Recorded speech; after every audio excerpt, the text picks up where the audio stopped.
Let me say something that will make you uncomfortable. The thing you call love, the staying, the giving, the bleeding yourself dry for someone who never quite gets better, it isn't always love. Sometimes it's something darker wearing love's clothing. Sometimes it's self-sabotage so familiar it feels like virtue. You've been told your whole life that caring means giving. That loyalty means staying. That being a good person means showing up for people, no matter what they cost you. And you believed it. You built your entire identity around it. But Niccolò Machiavelli, the man who spent his life studying how power actually works rather than how we wish it worked, saw through this 500 years ago. He understood something that civilized society works very hard to keep you from realizing. Not everyone can be saved. And more importantly, not everyone wants to be. There are people who aren't looking for a hand up. They're looking for an anchor. And if you reach down to help them, they won't climb out. They'll pull you in. They'll use your body to stay afloat while you slowly disappear beneath the surface of their chaos. You know exactly who I'm talking about. The friend whose life is a permanent emergency. The partner who drains something essential from you every single day but calls it love. The family member who takes your money, your time, your peace, and pays you back with resentment and distance. You keep trying. You keep thinking that if you love them correctly enough, sacrifice enough, stay patient enough, something will shift. They'll finally change. Machiavelli would look at you with cold, clear eyes and tell you the truth you've been avoiding. A man who tries to be good all the time is bound to come to ruin among so many who are not good. Compassion without boundaries isn't a virtue. It's a vulnerability. And there are people in this world, not monsters, not cartoon villains, just damaged, specific, recognizable people, who will exploit that vulnerability until there is nothing left of you worth saving. Today we're going to look at 6 of them. But first, why do you keep doing this? Before we name the 6 types, you need to understand the mechanism that keeps you trapped. Because you're not naive. You're not stupid. You keep returning to these relationships for a reason that runs much deeper than habit. You were conditioned to believe your worth is measured by your usefulness to others. That goodness is calculated by how much pain you can absorb on someone else's behalf. That saying no is a form of betrayal, and protecting yourself is a form of selfishness. Machiavelli called this strategic suicide, and he was right. Energy is finite. Time is finite. The emotional and psychological resources you bring to every day of your life are finite. When you pour those resources into people who cannot or will not use them to grow, you're not just wasting them. You're actively funding the erosion of your own future. Think of it as a ship with limited supplies and limited space. If you take everyone aboard, the destructive, the chaotic, the deliberately broken, the ship doesn't become a sanctuary. It sinks. And everyone goes down with it. Including the people who actually deserve to be there. There's a concept I think of as therapeutic darkness. The understanding that sometimes the most genuinely loving thing you can do is step back and let someone hit the bottom. Not because you don't care. But because the bottom is the only place where the story they've been telling themselves finally breaks. It's the only place where they're forced to either stand up or stay down. When you save them before they reach it, you steal the lesson. You interrupt the natural law of cause and effect. And you guarantee that the cycle continues, with you paying the cost. So, who are they? Type 1, the architect of chaos. This is the subtlest type, and often the most dangerous. Precisely because they look like victims. Every time you speak to this person, something has gone wrong. A new disaster. A fresh catastrophe. They lost the job, the apartment, the relationship, the opportunity, and the story of how it happened always casts them as the innocent party in a world conspiring against them. Your heart responds. Of course it does. You think, how can one person suffer this much? You step in. You lend money, offer advice, connect them to opportunities, make calls on their behalf. And for a week, maybe a month, things calm down. Then the chaos comes back. The job you helped them get, lost, because the manager had it out for them. The money you lent, gone, consumed by a new emergency that somehow nobody could have predicted. The opportunity you connected them with, squandered, through a series of decisions that make complete sense to them and no sense to anyone else. Here's what Machiavelli understood, and what took me a long time to accept. Chronic bad luck is not random.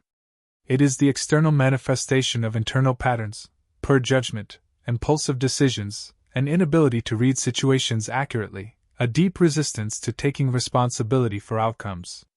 These people don't just experience chaos. They generate it. They make choices that invite it. They antagonize the people who could help them, ignore every warning sign, and then look genuinely baffled when the predictable consequence arrives. The trap is that they never connect their behavior to their outcomes. The world is always doing it to them. Fate is always the explanation. When you tie yourself to this person, financially, emotionally, practically, you don't stabilize them. You join their system. Their chaos has a radius, and you've stepped inside it.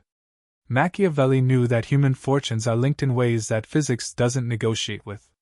When you tie your boat to a sinking ship, your good intentions don't change the direction of travel. Stop being their umbrella. Let the rain fall. Not because you're cruel, but because only the cold teaches some people that they need to build their own shelter. Every time you shield them, you delay that lesson by exactly the length of your intervention. Type 2, the bottomless pit. This one is more painful, because it often begins with real warmth. The bottomless pit is the person who accepts your help, consumes it completely, and then, subtly, gradually, so slowly you almost don't notice, begins to resent you for it. Machiavelli wrote about this with unsettling precision. Men are quick to change their nature when their interests change. What he meant was that gratitude has an expiration date, and entitlement has no bottom.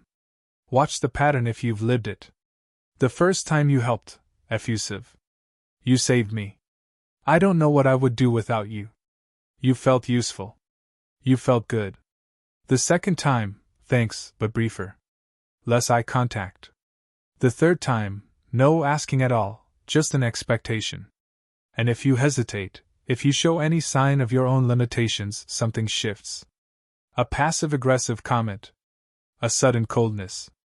I thought you cared about me. Nothing you give will ever be enough. Not because of the quantity, but because the void you're trying to fill isn't made of need. It's made of character, or the specific absence of it. And here's the dynamic that nobody prepares you for. When you help someone chronically, you create a dependency. And human beings, by a mechanism that runs much deeper than logic, tend to quietly hate the things they depend on. Your strength becomes a mirror of their weakness.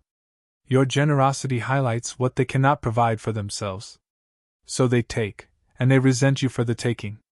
The people you've helped most extensively are often the ones who speak worst of you when you're not in the room. This isn't an accident. It's the psychology of dependence. Machiavelli's advice was cold but precise. If you must help, help in a way that creates capability, not reliance.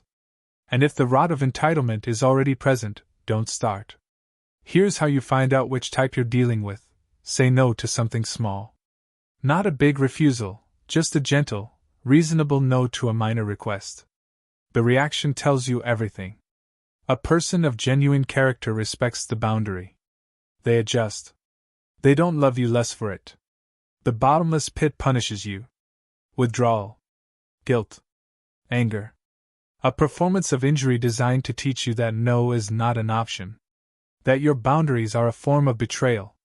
If you see that reaction, don't walk away. Run. Type 3, the smiling saboteur. Now we enter darker territory. The first two types drain you through incompetence or entitlement. This one drains you through something more deliberate. Machiavelli identified envy as one of the most corrosive forces in any human system. Not anger, not ambition, not greed. Envy. Because envy disguises itself as something else. The smiling saboteur is often the person closest to you. The friend who was there from the beginning.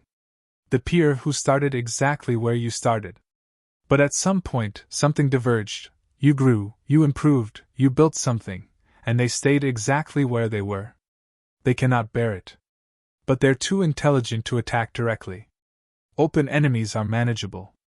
You can see their intentions. The smiling saboteur buries the knife behind a grin and calls it concern. Pay attention to what happens when you share good news with this person. I got the promotion. Oh, that's great. But those hours are going to destroy you. I'm just worried about you. I'm going to launch the business. Amazing.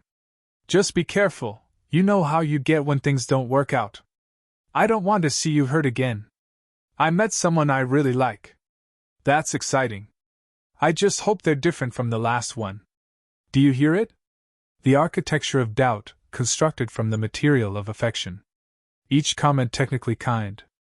Each one landing like a small stone on the scale that weighs your confidence. They are trying to pull you back down to their level, not through aggression, but through the slow erosion of your belief in yourself. Your success is a mirror that shows them their own stagnation, and they cannot stand the reflection. Machiavelli's prescription for this type is one of his coldest: concealment. Hide your wins. Hide your plans. Hide the things that matter most to you, not from the world, but from this specific person. When they ask how things are going, be deliberately unremarkable. Oh, you know how it is, grinding away, nothing exciting. Give them nothing to work with. You cannot save the envious by including them in your success. You will not inspire them. You will only give them more to undermine. When you're around them, protect what's most important to you by keeping it invisible. Type 4. The professional victim. Machiavelli understood that power comes in two fundamental forms: fear and sympathy. Tyrants use fear.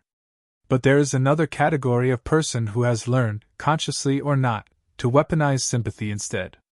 Here is the crucial distinction that will protect you once you understand it. A genuine victim wants to escape their pain. A professional victim wants to farm it. They cultivate their suffering. They curate it. They wear their trauma with the deliberate visibility of a crown, and what they require from you is not help, it's perpetual acknowledgement of how much they've suffered and how much they continue to suffer. I can't do that because of my depression. You're hurting me by expecting me to take responsibility. The world is just too much for someone like me. If you try to help this person in the conventional sense, you enter a game with no winning move. Because the goal, for them, not consciously perhaps, but functionally, is not recovery. Recovery would mean losing the identity that organizes their entire relationship with the world. If they get better, they lose their explanation. If they get strong, they lose the attention that their fragility guarantees them. So they resist every ladder. Your solution becomes the problem. The rope burns their hands. The offered help is always just slightly wrong, just slightly insufficient, just slightly a demonstration of how little you understand how bad things really are. And when you eventually, inevitably, reach the limits of what you can give, when you say the words "I can't keep doing this," the transformation is immediate and stunning. The lamb becomes a wolf. The professional victim will turn on you with a ferocity that will genuinely shock you. They will tell the story of what happened with you as the villain, your exhaustion reframed as cruelty, your limits reframed as abandonment. They need a villain to complete their narrative. By trying to be their hero, you have been auditioning for that role all along. Genuine compassion for this type is not love. It is the refusal to respect their agency, the underlying assumption that they are not capable of more, that they need your permanent rescue. Stepping back is not cruelty. It is the only thing that creates the possibility, however small, of real change. An audience keeps the performance going.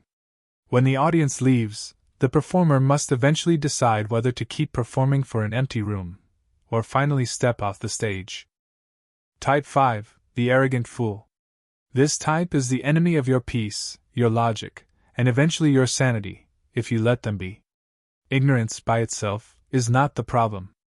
Ignorance can be addressed. You can offer information to someone who doesn't have it. But the arrogant fool isn't lacking information. They're in love with a specific version of reality that they have constructed, and they will defend that version against all available evidence with a ferocity that makes actual argument pointless. You watch them walk, decision by decision, toward a cliff you can see clearly. You run to them. You show them the map, the data, the pattern, the very obvious trajectory of where this is going. And they look at you with contempt. You don't understand my situation. That's not how it actually works. I've thought about this more than you have. Machiavelli had a principle here. A prince who is not wise himself cannot be wisely counseled. You cannot give wisdom to someone who has already decided they possess it. The moment you offer truth to the arrogant fool, you don't register as helpful, you register as threatening. Because what you're threatening is their self-image. And that, to them, is more valuable than accuracy. By trying to save them, you become their enemy. You become the living embodiment of the reality they are working to deny. Here is the ruthless lesson you need to internalize. You cannot use logic to get someone out of a position they didn't use logic to get into. The arrogant fool chose their beliefs through emotion, ego, and the need to be right. Logic cannot reverse that process. Only reality can, and only when it delivers consequences too concrete to explain away. Machiavelli's prescription: silence. Nod. Say interesting and step back. Let reality be the teacher. It doesn't argue. It doesn't debate. It simply makes what was always true eventually undeniable. Stop dulling your blade trying to cut through stone. Save your insight for people who are humble enough to use it. Type 6, the Scorpion. This is the one that breaks the most loyal people. The one that leaves the deepest marks. There's an old fable. A scorpion asks a frog to carry him across a river. The frog hesitates. You'll sting me and I'll die. The scorpion replies with perfect logic. Why would I do that? We'd both drown. The frog, persuaded by the reasoning, agrees. Halfway across, the scorpion stings anyway. As they both sink, the frog asks why? The scorpion's answer: it's my nature. This type is the person you have forgiven more times than you can honestly count. They betray you. You forgive them, because they cried, because they promised, because the version of them in that moment of remorse seemed so genuinely different from the version that hurt you. I've changed. I swear to God, this is the last time. I'm going to therapy. I'm different now. And you want to believe it. You want to be the person whose faith in someone was finally, after everything, justified. You want the redemption arc to be real. But Machiavelli tells you something that love does not want to hear. Behavior is a pattern. Character is a pattern. The best predictor of future behavior is past behavior. When you keep forgiving the scorpion, you're not being merciful. You're interfering with the only teacher that could possibly reach them: consequences. Each time you take them back, you send a message that the sting is survivable, that they can do what they do and still have you. You are, functionally, training them to hurt you. And something else happens with each return. A piece of your self-respect leaves. Not dramatically, just quietly, incrementally. Until one day you look in the mirror and don't quite recognize the person who keeps making this choice. They notice too. Not consciously, perhaps, but the dynamic shifts. People don't respect those who don't respect themselves. Your forgiveness stops reading as love and starts reading as permission. With this type, the only real answer is what I think of as complete amputation. Not distance. Not a break. Not let's be careful about how much we share. Full removal. Clean, complete, permanent. It will hurt in a way that seems disproportionate. You will second-guess it every day for a while. The pain will feel like evidence that you're making a mistake. It isn't. Gangrene hurts when you treat it too. The pain is not a sign that the decision is wrong. It's a sign that the attachment was real, and that you're doing the only thing that gives you any chance of getting out of this intact. The scorpion cannot be changed by your love. It can only be avoided. What comes next? You see them now. The chaos architect. The bottomless pit. The smiling saboteur. The professional victim. The arrogant fool. The scorpion. You see them in your phone contacts. You see them at family dinners. You see them in relationships you've been slowly trying to justify continuing. And now there's a heaviness. Because you realize that acting on what you now know will cost you something. You will be called cold, selfish, cruel. And those words will come from people who haven't done what you've been doing, who haven't given what you've given, who haven't lost what these relationships have cost you. Let them say it. Wear it if you have to. Because what they call selfishness, the clear-eyed call self-preservation. What they call coldness is actually the first honest assessment you've been willing to make in a long time. There's a distinction I want you to hold on to. The Savior burns himself to make light for others. He gives everything, consumes himself, and eventually there is nothing left. The lighthouse keeper stands at his post, tends his lamp, and shines steadily into the dark. He doesn't jump into the waves to drag people to shore.